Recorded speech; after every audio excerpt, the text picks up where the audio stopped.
एहना किए बोलै छ तू बोली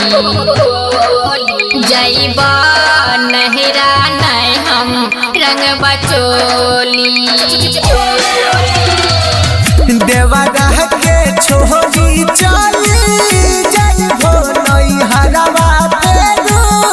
अइबो की ना ए भौजी होली में चोली रंग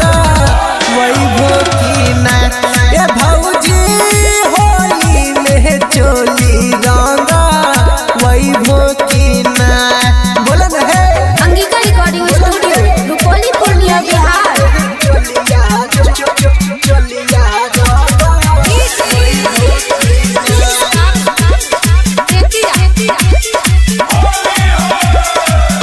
जहिया से है फागुन महीना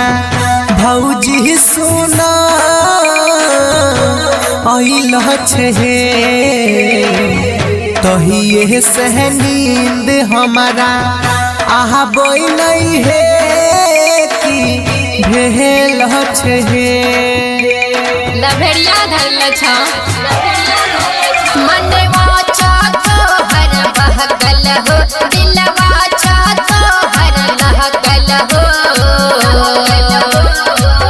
बहकल छै मन के सरधा भौजी तू बोला है तू गइबो की ना ए भौजी होली में चोली रंग वइबो की ना ए भौजी होलिया में चोलिया रंग वइबो की ना आय तो नहीं छोड़बा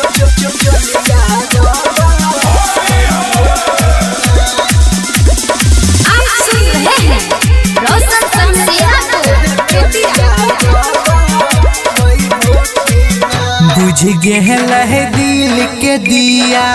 सुन भौजी है जो रही बही कैसे हमारा से रुई सगेल हो भौजी सुना है माँ नहीं बह कैसे नहीं बह कैसे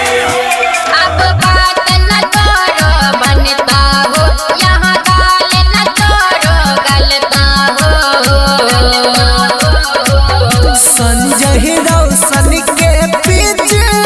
गाड़ी से रंगवा तू भरवइबो की ना ये भौजी होली में चोली रंग वइबो की ना ये भौजी होली में चोली रंग वइबो की ना भगवा की ना यहाँ से। Angika recording studio Rupauli Purnia Bihar.